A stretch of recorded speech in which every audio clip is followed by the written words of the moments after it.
All right, good evening, ladies and gentlemen. Welcome to the next lesson of Project Starlet's business, fitness business scaling model. I really need to come up with a shorter name.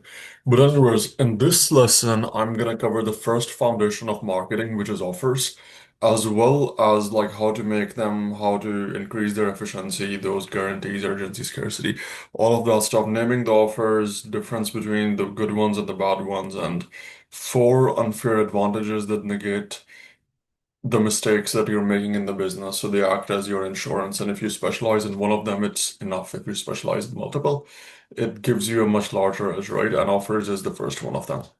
So let's get ourselves started.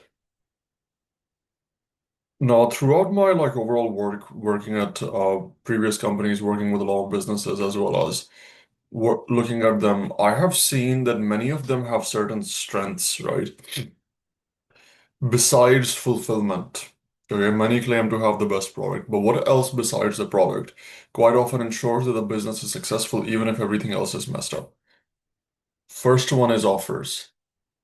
At the core of most successful business, there is an irresistible offer. Domino's had that if you don't get your pizza in 30 minutes, the pizza is free. A lot of these businesses and gyms that launched in the beginning were like, get the 2 months for free, get this package for free, get this like all the lead magnets that we're using that seems so much valuable is an offer because offer is another way of saying providing somebody tons of value upfront at almost no cost, right? And the more irresistible it is, the more it contains, the more perceived value it has, the more likely you can get somebody to take an action, right? And a lot of businesses have such strong offers. And I'll give you an example of this compared to, so two events, right? And like a lot of business conferences happen, so this is just a personal example that I observed. In my previous company, we ran one with David Goggins. That event drew 4,000 people. It was a business conference with the same content and the same speakers. The same speakers did another event together as well with normal, like just mainly themselves. And the pricing, if, even for the tickets, was nearly the same. The difference was the other conference sold like had like 500 to 700 attendees, whereas the one with Goggins had almost 4,000 attendees because Goggins, being able to see him at that price value and because of his overall brand became an irresistible offer. Everybody wanted to see him. That was so much value. And that offer alone was able to drive so much traffic into the business that wasn't able to happen when they were just running normal events. So that allowed them to scale so fast, right? And there are businesses like that who, when you're able to figure the offer out, that drives a lot of traffic. Like I mentioned earlier, like all of those plays with lead magnets are offers in a sense. The free to fee models or the uh like events, those bundles, Lady Boss that I showed in the previous one and things like that, right? You get so much, but then there's a follow-up sequence after that. Anyway, so that's the first one. Second one is marketing. Some businesses just crush on marketing, right? Even if their service isn't good, even if their affiliates, their sales, their offers aren't good, but they promote themselves so much. And I'm sure you know this, even the big box facilities like Planet Fitness, Anytime Fitness, like these guys, they have millions of dollars, multiple millions of dollars of marketing budgets in a month, right? So there's so much in your on the face of your competitors, right? That they just by sheer exposure, even if the offer isn't good, just that familiarity of somebody knowing them and seeing them so much allows them to retain so many clients and get all these clients. The one people see the most, like same thing, and this is why we're gonna cover marketing as a whole. If nobody knows you exist, they can't do business with you, right? The first step of running a business is being able to attract attention. If you don't have attention, you can't provide goods and services, and then you're gone. There's nothing to trade for, regardless for what you have. But anyways, so that's the second part, which is marketing. Third one is sales. And I learned this lesson at an event that I promoted. So this was a sales event, right? And during the marketing phase, I learned a lot about sales. But the thing was, that was my first big event, and this happened almost like 1.5 years ago. So I was not that experienced back then. And when marketing that event, The funnels, the ads weren't converting as well, and we were on a really short time horizon in the lead up. So we were not hitting the KPIs that were the target. And you know what their team did? They literally just picked up the phone, got a cold call list of local businesses in their area, called everyone, and in like 3 weeks, they filled the room with sales.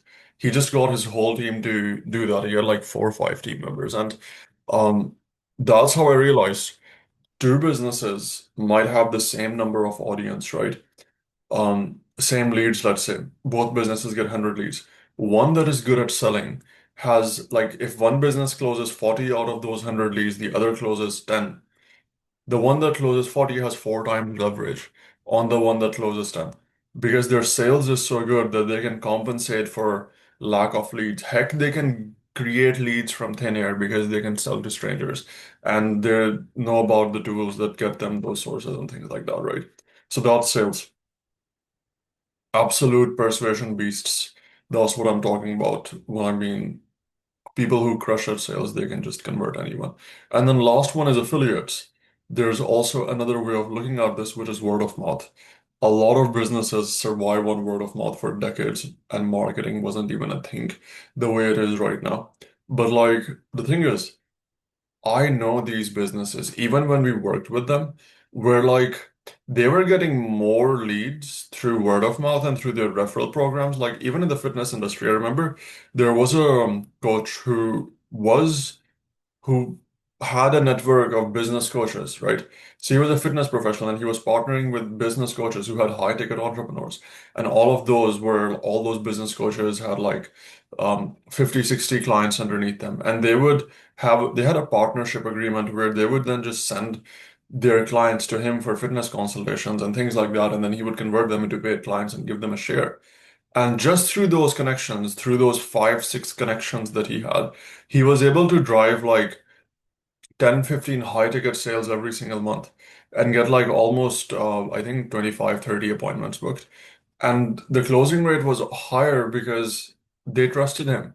It's a referral. There's higher trust. The closing dynamics are different. So these four things, if you're good at any one of them, you can crush everything else, right? And if you're good at multiple of them, that's what allows you to scale in the overall business scope of things. And you want to be able to develop all four of these pillars. You want to have social capital, which is affiliates. You want to be a beast when it comes to sales and persuasion because that is not just limited to even clients. You can persuade anyone then. And that's a skill that needs to be developed. Marketing, if everybody knows you, you'll get 10 times more. Like you can exponentially scale your brand and business, right? Same for offers. Make irresistible offers. It's easier to sell upfront. The more irresistible the offer is, the easier it is to sell, which I'll cover in a second how that works.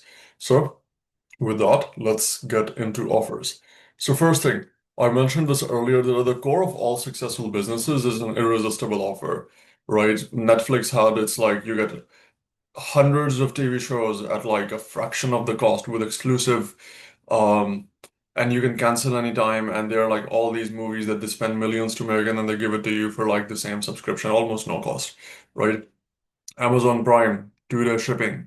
There was that Dollar Shave Club where like you can get a razor for $1 and get it shipped to your home. So they did have upsells and downsells though, but the core offer was able to drive a lot of business. And that's the point that I'm trying to make where most of successful businesses, most successful models, even the competitors that you would look in the industry, they have a core offer that works really well for them. You want to find that core offer for yourself, right? And it has to be so good that somebody say feels stupid saying no to it.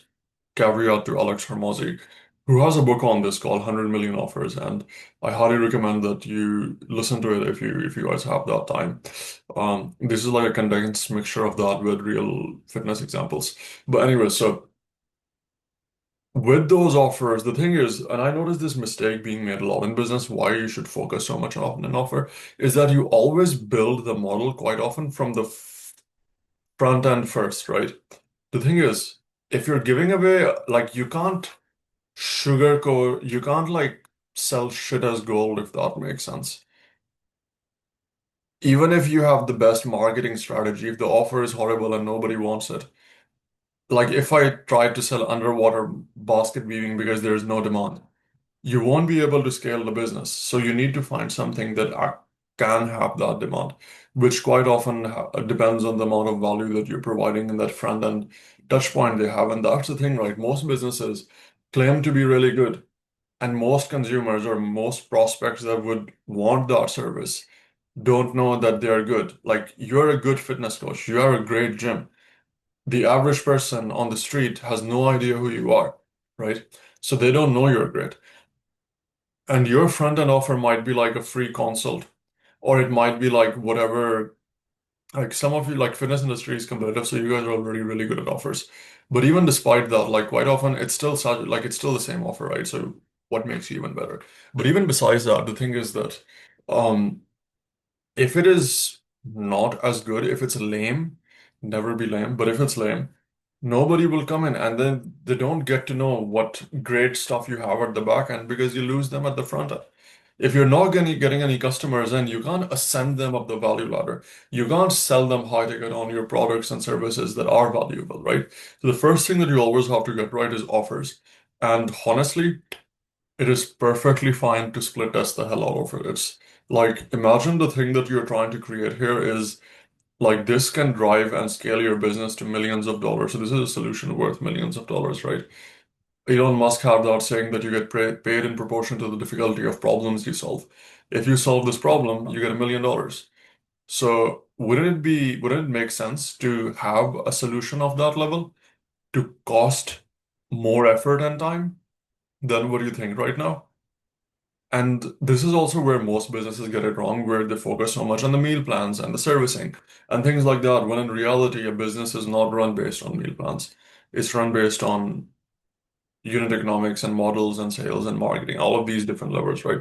Anyways, so let's build an offer. And I'll give you guys some examples of how you can structure this. This simple way of value exchange applies to all things, right? This could be like a general frame. Easiest to sell, harder to scale is done for you. So if I just offered people something for free, and did it all for them, like free personal training for a month, for example, it would be very easy to get like hundreds of leads right away. But the thing, and then many of them might be retained, like provided that you're providing a good service.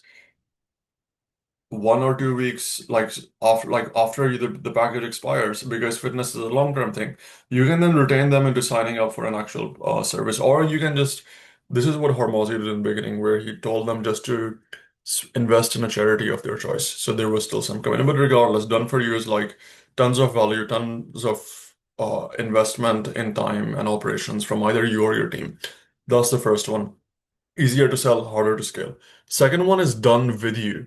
Example of this is like um, workshop with check-ins, group community access with tutorials, and you get like 4 or 5 coaching sessions over that 8 week period. So it's like partially you're supervising, you're telling them what to do while also jumping in to help them whenever it's required. There are different levels of done for you. Some are like more closer to done for you, some are more closer to do it yourself, but you get the point, right? This is more easier to scale and easier to monetize as well compared to. And if your demand is getting saturated, sorry, if your demand is, yeah, if you have very high demand, but you can't really supply enough because there you only have 100 hours in a week, or you only have 2 staff members or whatever, you want to change your model from done for you to done with you. That's the time to expand your or increase your prices, go more premium, whatever it ends up being, which is the other thing you can charge the most for done for you. And people will pay that. Done with you, a little less, do it yourself, very easy. An example of do it yourself would be courses, guides, and things like that. So when you're providing value, keep in mind that do it yourself is what most people offer. Um, and do it yourself like a free cheat sheet or like whatever lead magnet workout plan or things like that, but it doesn't have that much value in it, which is why it's harder to sell. You can't sell a cheat sheet for $500. You can sell a challenge for $500, which is 6 weeks long. You get the point.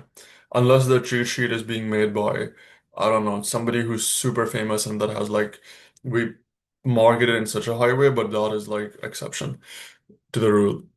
Sometimes you'll always find outliers, and so these are just general principles do keep in mind. But um, yeah, and now let's move on to the next one where let's look at some examples. So in the previous lesson, I already gave you guys examples of some front end to back end, low ticket to high ticket, get them in for free, then charge money later models with plays that we will cover. These ones as well, you do get access to them, but those were like events, for example. Those were challenges.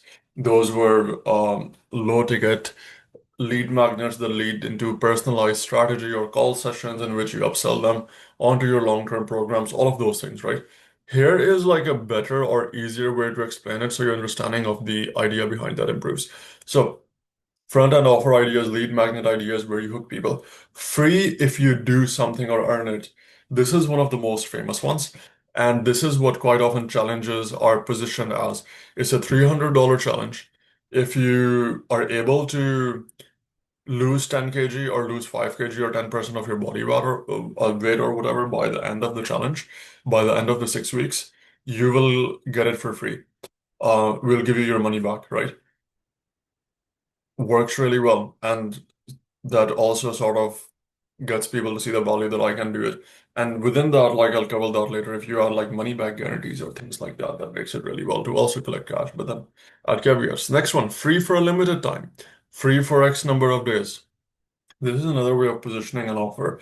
And people do this for fake a lot, like a lot often, where they would say they only have limited number of slots or something like that.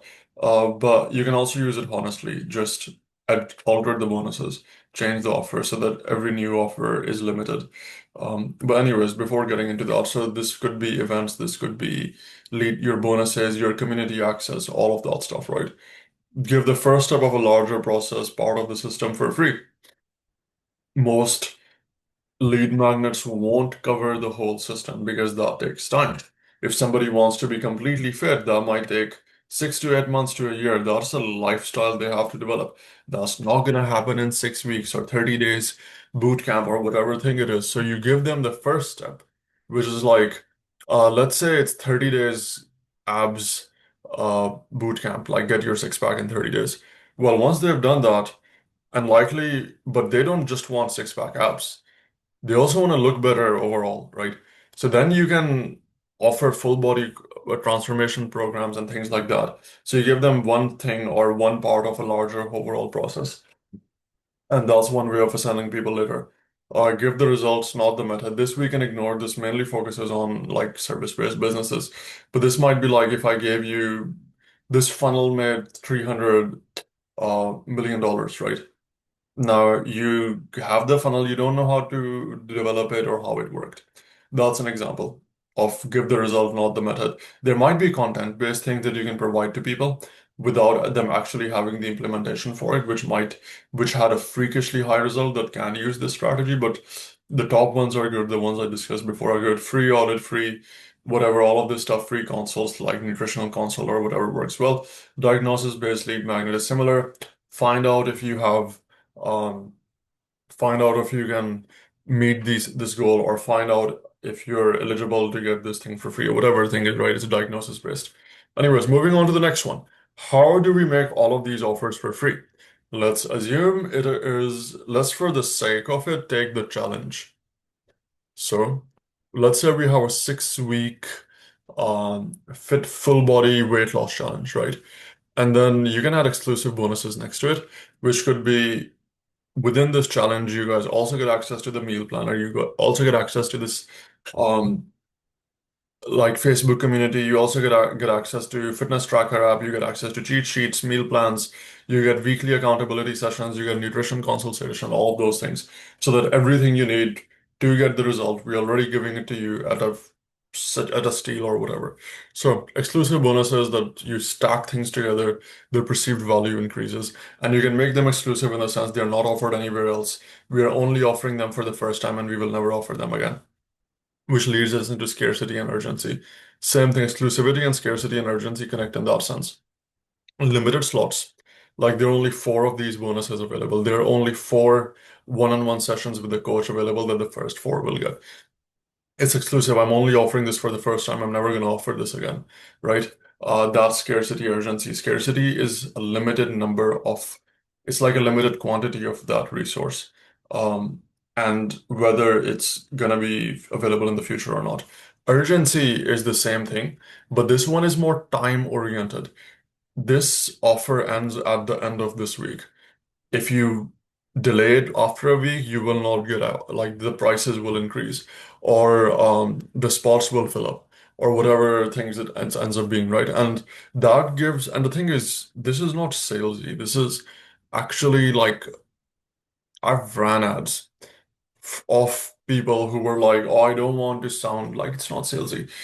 This is like it depends on how you say it. Some people abuse the principle by sounding salesy, but you can frame the same thing in a more comprehensive manner as well. But still at the same, because like if you can't take more than 30 people in a session, then say that this is limited to 30 people. Once we hit that, we already have six, so 26% slots are left or whatever the thing is, right?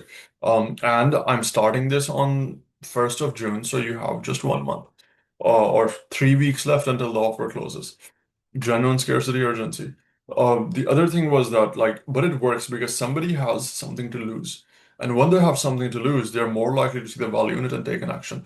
Quite often, people don't take an action until there are stakes on the line because that creates neuroepinephrine and things like that in the brain that gets you to move. All right. Guarantees. Um, there are different types of guarantees. There's money back guarantee, there's performance-based guarantee, half, all of those things. Some of the ones that work really well, literally over here, like the one that I mentioned earlier, was um, if you hit your target, you get full money back. So that's like a full success guarantee, right? The other one could be during any period of the challenge. If you think this is not worth the amount you paid for, provided that you have at least if you stay for the first week and you do everything and then you still think it's not worth what you paid for, we'll give you your money back, no questions asked. Things like that, right? Or you pay half, you only pay the remaining half once you get this result. That's a performance-based guarantee. But that increases the believability or likelihood that somebody would think that this offer is going to work, which is the I'll move into here first, then I'll go into the naming side. The value equation that Alex Hormozy created, um, and an offer is quite often the value that we are providing to somebody, right? So the thing is, um, this is like one of the best things that I've learned from him. But just generally, most people want reward, which is at the top, and they want to avoid pain, which is at the bottom. Human beings want to move towards reward and they want to avoid pain. That's very basic.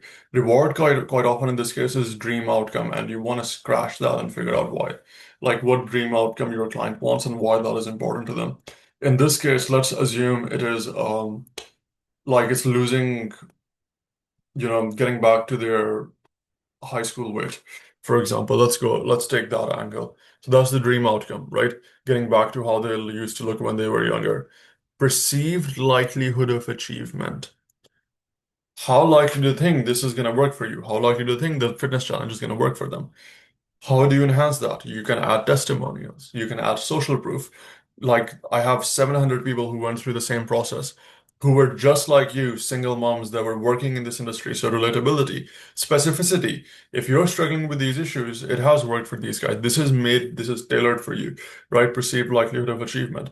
What else? Authority ensures that. Like if you show the awards and accreditations that you have, like you have 20 years of experience and that you have been endorsed by all of these big names and you have worked and you've done all of these crazy things, whatever, right? Things that increase perceived likelihood of achievement um, is the one at the top. Then at the bottom is time delay. People want things fast and they would definitely pay for things that are faster, right? Um, and the thing with here is, so the example that Alex gave was, why is somebody willing to spend like multiple grand on a plastic surgery or a liposuction or a tummy tuck, whatever surgery, as opposed to going to the gym, which costs like 100 times less? The reason quite often becomes time delay and effort and sacrifice, where they walk into the procedure, they get the result, which is looking better instantly. it and they get out, and the only effort and sacrifice it takes from them is money. But besides that, if somebody has the money, they don't want to spend the time and energy into eating the right foods every day and working out every day for months and things like that. This lower end allows them to do that, right? But because it's instant, people are able to charge so much for it. And thus, like time delay, the lower it is, the better it works.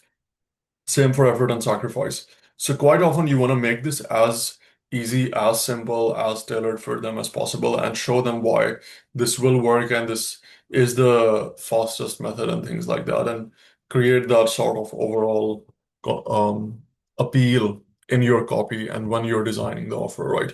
So with all of that stuff, let me give you guys an example. I don't think I need to show you the naming. I'll still briefly show it. When you're naming an offer, like the easiest way to do it, like in the fitness space, which is very common, is you mention the time and the outcome and the vehicle and who it is for. So 30 days transformation program for business owners, right? 30 days is a time frame. Outcome is full body transformation or whatever, like change the word here into something. What vehicle it is, it's a guide, it's a PDF, it's like a program, it's a challenge, it's a boot camp, it's a hell week, whatever, for whoever it is, for business owners, for men in their 30s, for single moms. That's an example. Now, I am going to show you guys something that you do get access to as well over here as part of this thing that I've developed. And here's an example, right? So this is a template for a 6 week challenge. And I'll show you how. Now, again, you don't need these long ass funnels. I'm just use like quite often easier ones work as well because there are different places where you get that point across.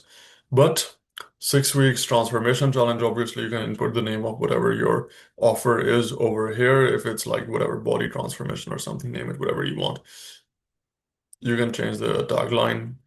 It's a $19 low commitment thing, no hidden fees, gain full access for 6 weeks. So that's like the first thing, right? Now here's what's included. So the bo exclusive bonuses. So you get 6 week challenge blueprint, you get fat burning, whatever weird thing this is. You get weekly coaching and form checks.